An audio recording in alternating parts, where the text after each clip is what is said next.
In a verse of the Quran, the fecundating characteristic of the winds and the formation of rain as a result are mentioned.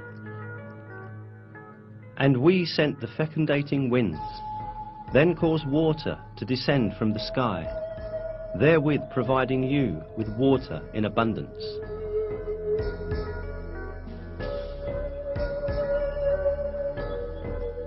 In this verse, it is pointed out that the first stage in the formation of rain is wind.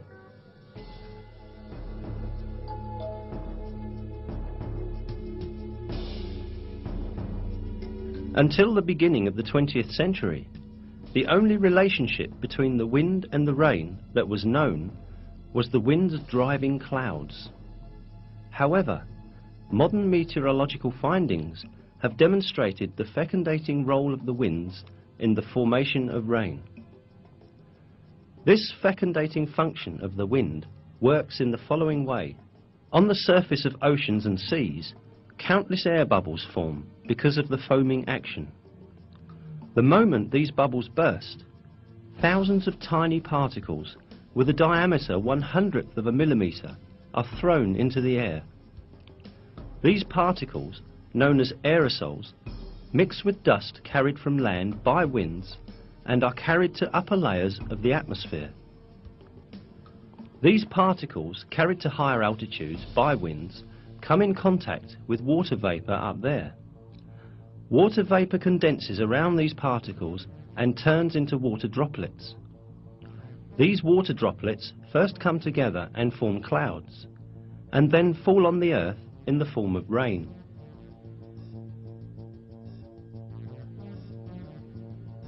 As seen, winds fecundate the water vapor floating in the air with the particles they carry from the sea, and eventually help the formation of rain clouds.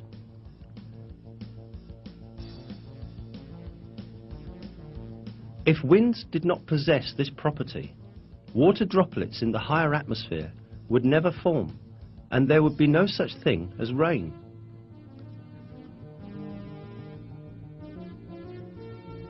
The most important point here is that this critical role of the winds in the formation of rain was stated centuries ago in a verse of the Quran, at a time when people knew almost very little about natural phenomena.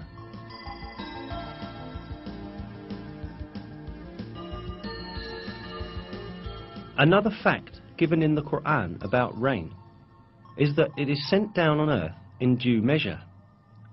This is mentioned in Surat Az-Zukhruf as follows: "It is He who sends down water in due measure from the sky, by which we bring a dead land back to life. That is how you too will be raised from the dead."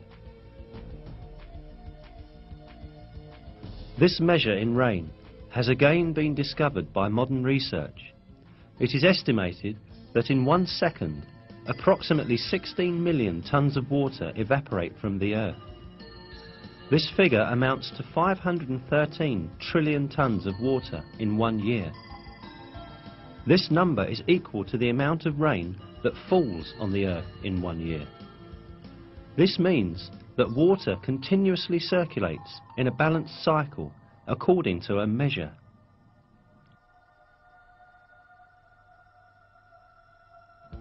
Life on Earth depends on this water cycle. Even if people had used all the technology in the world, they would not be able to produce this cycle artificially. Even a minor deviation in this amount would very soon give rise to a major ecological imbalance that would bring about the end of life on Earth. Yet, this never happens, and the rain keeps falling every year in exactly the same amount, just as is revealed in the Quran.